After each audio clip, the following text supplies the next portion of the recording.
Bagi pendapat saya lah untuk memberi orang cakap sebanyak sedikit sebagai jasa dan kenangan pada veteran yang telah lama berkhidmat, dan untuk kita sesama menyanjung apa yang telah diberi kepada kita, kesenangan kita zaman sekarang ini.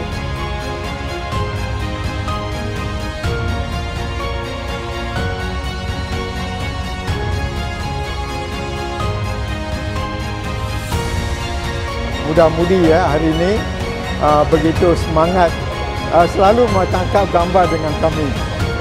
Saya begitu terharu lah.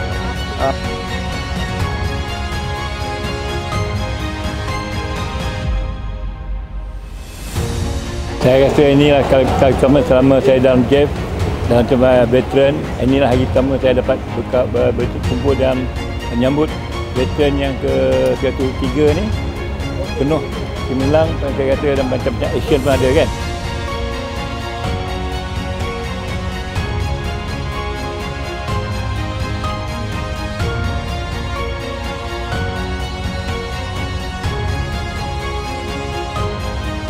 Bila kita buat lawatan, biasanya memang JEF akan menyumbang lah.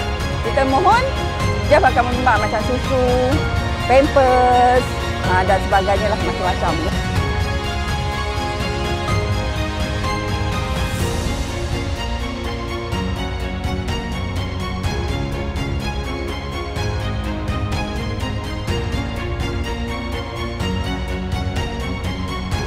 Saya ucapkan dan merakamkan ribuan terima kasih lah, utamanya kepada peserta veteran ATM yang telah berusaha keras untuk menganjurkan perhimpunan ke-103 tahun.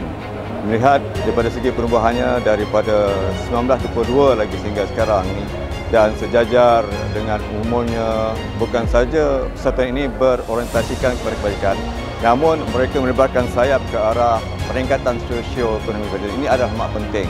Jadi menjadikan satu panduan kepada peserta lain yang mana mereka ini boleh berdiri di atas kaki sendiri tanpa mengharapkan semata-mata daripada kerajaan. Ini adalah satu usaha yang amat murni dan penting.